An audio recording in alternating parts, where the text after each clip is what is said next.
In a Valley of Violence is a ruthless, violent western from cult director Ty West, who is, up until now, mostly well known for his horror throwback films like The Innkeepers and House of the Devil.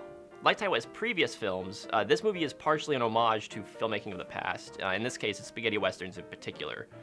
But it's more than just an homage. It's really a western that stands on its own 2 feet as a legitimately well-made movie.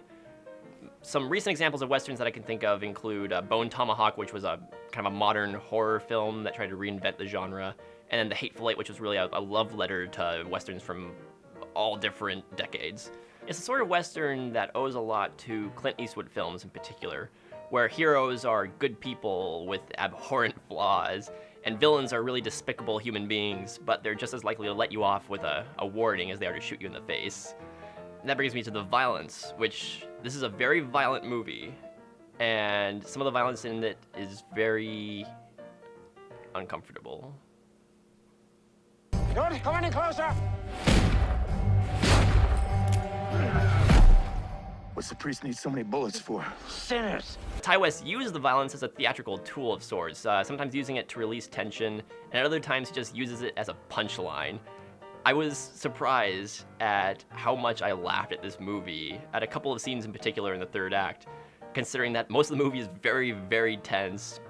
It takes itself seriously enough that you buy it as a real movie and not as a parody, but the humor in there is very organic, and you know that the filmmakers and the cast and the crew were all having a lot of fun with this movie, because they know they're making just a straightforward Western revenge flick.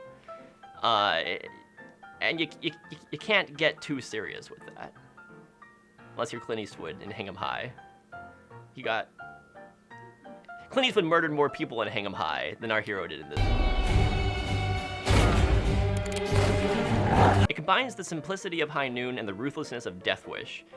It has some scenes that are legitimately fantastic bits of filmmaking, and for the rest of it, it's just a really solid revenge western. I loved it. I'll probably watch it again, I'm sure. And if you can stomach really horrible, despicable characters and really uncomfortable violence and all other sorts of shit that you should feel bad about enjoying, and you like good westerns, you'll probably enjoy it too.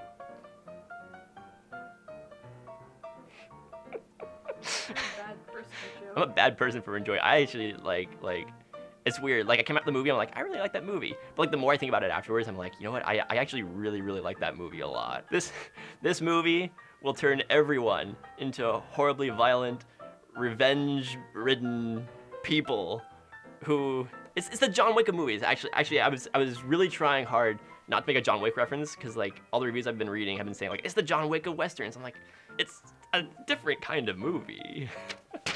Alright, I'm stopping this recording. Subscribe.